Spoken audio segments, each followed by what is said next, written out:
Thank you, honourable members. Um, First, a warm welcome to members of the public who are listening into this live stream this morning to hear submissions on behalf of the Standing Committee on Foreign Affairs and Defence. We have before us Mr. Sheldon Yett from UNICEF, the United Children's Fund, the United Nations Children's Fund, my apology, to brief us or submit to us the optional protocol to the Convention on the Rights of the Child on the Involvement of Children in Armed Conflict. Fiji signed the Convention on the Rights of the Child, CRC, on the 2nd of July, 1993, and ratified the CRC on the 13th of August, 1993. The optional protocol to the Convention on the Rights of the Child on the Involvement of Children in Armed Conflict, the optional protocol, is an international instrument that states parties to the CRC may ratify. The optional protocol aims to protect children from recruitment and use in hostilities.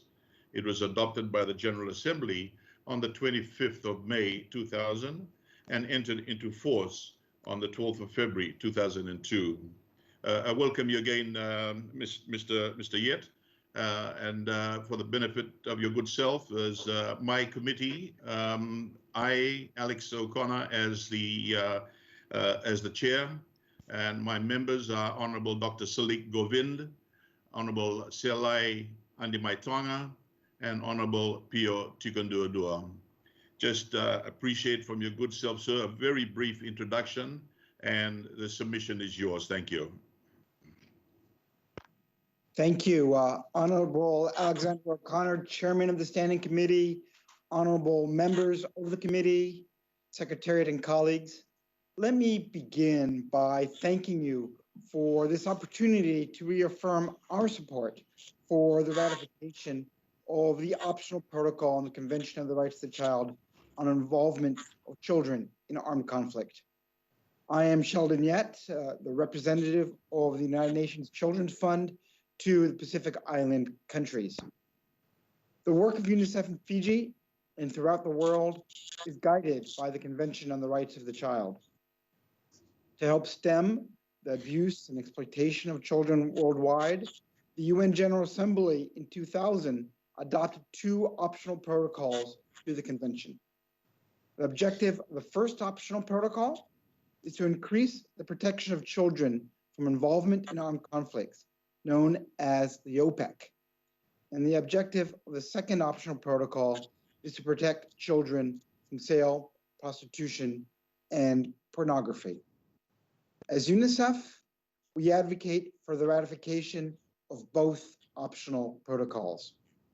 For today's purpose, our focus is on OPEC, which entered force globally in 2002, as you quite correctly indicated, Mr. Chairman, and which Fiji signed into law on 16th of October 2005. The OPEC is a further milestone in the campaign to strengthen the legal protection of children, helping to prevent their abuse in armed conflict. The aim of the OPEC is to provide greater protection to children than is provided in Article 38 of the Convention of the Rights of the Child, which sets the minimum age of 15 years for direct participation in hostilities and recruitment in armed forces. UNICEF applauds the government of Fiji for progress and commitments made at global and national level towards progressively realizing the rights of children. In addition to ratifying the CRC, Fiji's commitment to child rights law is manifested through the ratification of the ILO conventions on the minimum age of employment and the elimination of the worst forms of child labor. Fiji has also regularly engaged with the Committee on the Rights of the Child to provide progress on the implementation of the Convention on the Rights of the Child.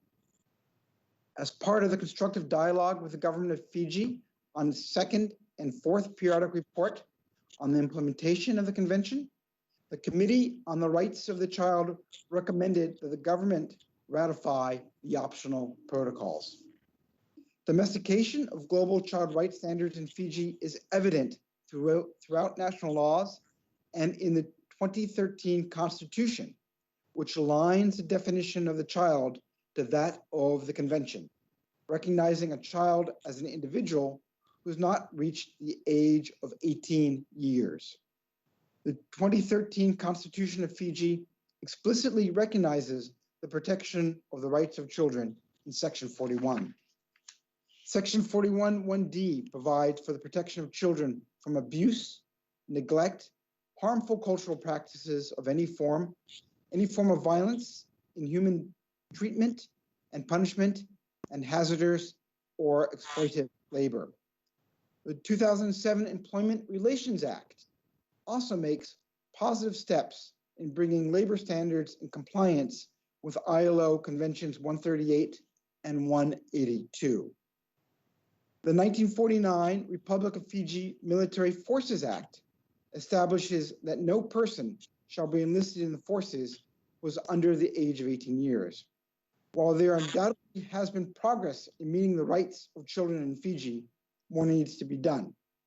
This will only be possible if we work together as partners in providing all children an environment that is safe and free from discrimination and harm. We recommend that the government of Fiji ratify the UN Convention on the Rights of the Child Optional Protocol on Armed Conflict. The ratification of this treaty would be another step demonstrating a commitment of the rights of all children. We encourage the government to remove the exception to Section 7.3 in the RFMF Act that allows a commander to order the enlistment of persons of or above the age of 16 years should he or she deem it necessary, despite the general requirement of 18 years. We recommend that the government consider adopting the straight 18 policy on both compulsory and voluntary recruitment in the armed forces. UNICEF encourages the following: that children are given the broadest possible protection in national laws under international human rights law. This includes explicit prohibition of compulsory and voluntary recruitment of children under 18 years in the armed forces called for in the OPAC. We also encourage that the ongoing review of national legislation be used as an opportunity to review compatibility of domestic legislation with international standards. Please consider programs to build awareness of government officials and key stakeholders as part of the broader national action plan that can strengthen implementation and help build partnerships between government, civil society, and development partners. We, as UNICEF, would be pleased to support any efforts to this effect. We ask that you also consider ratifying remaining 2 optional protocols to the convention.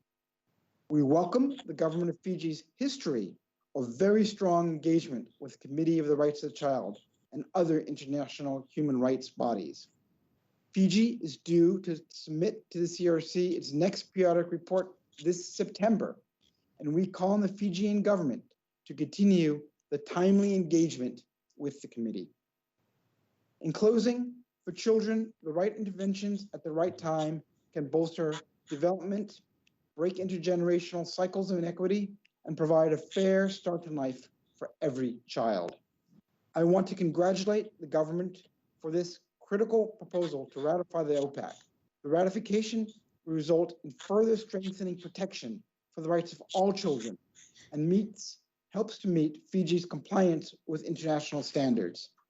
I also want to reiterate that the Fijian government is a key partner for UNICEF, and we look forward to continuing this good work that we've been doing together for so many years. Thank you again, Honorable Chair, honorable members of this committee, and Secretariat for making this dialogue possible. Vinaka, and thank you. Thank you, Mr. Yet, for your brief submission this morning, sir. Honorable members, you have any questions for Mr. Yet? Honorable Dr. Govind? Yes, Mr. Sheldon, thank you for your brief but comprehensive presentation. I just wanted to know whether you have some figures from the Pacific of countries where children below the age of 18 have been employed in the military, and if so, are the countries now ratified this convention, and what are the challenges they are facing? Thank you. Thank you. Thank you for this very good question, sir. In the 14 Pacific Island countries that is supported by UNICEF, we have figures on a number of these countries. 4 countries have ratified the optional protocol, and that is Kiribati, FSM, Samoa, and Vanuatu. 3 countries have signed but not yet ratified this optional protocol. And those 3 countries are Fiji, Nauru, and the Solomon Islands. And we continue to work with all countries in the Pacific to ensure that their laws are consistent with best practices as codified in the Convention on the Rights of the Child.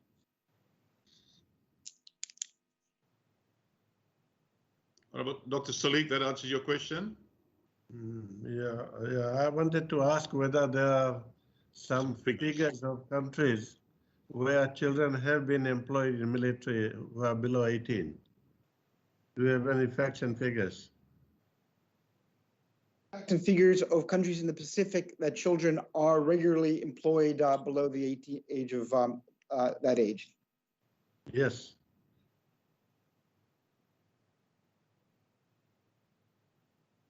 Also want to make sure that this good record continues and there aren't any loopholes in domestic legislation, and to ensure that domestic legislation is fully compliant with best practices as outlined in the optional protocols and in the Convention on the Rights of the Child. Yeah, okay, thank you. Thank you. Honorable Pio, you have a question? Okay. All right. So we don't have any other further questions, Mr. Yet, but perhaps should we have any pressing questions during our report writing? If you don't mind, we'll get the secretary to email your good self. I take this opportunity to say thank you again for adhering to our request. And if you have any parting words, the floor is yours, sir. Thank you, Mr. Chair, and absolutely, we would be honored and pleased to continue our strong collaboration with your committee and continue working together with all of your members to move forward on this, to answer any questions and to provide any clarifications that may be necessary. And as UNICEF, we continue and look forward to building on our excellent relationships and work together with your committee and the government of Fiji for the sake and rights of all children throughout the country. Thank you again, sir, and you have a blessed day. Thank you, sir. You too. Thank you, honorable members.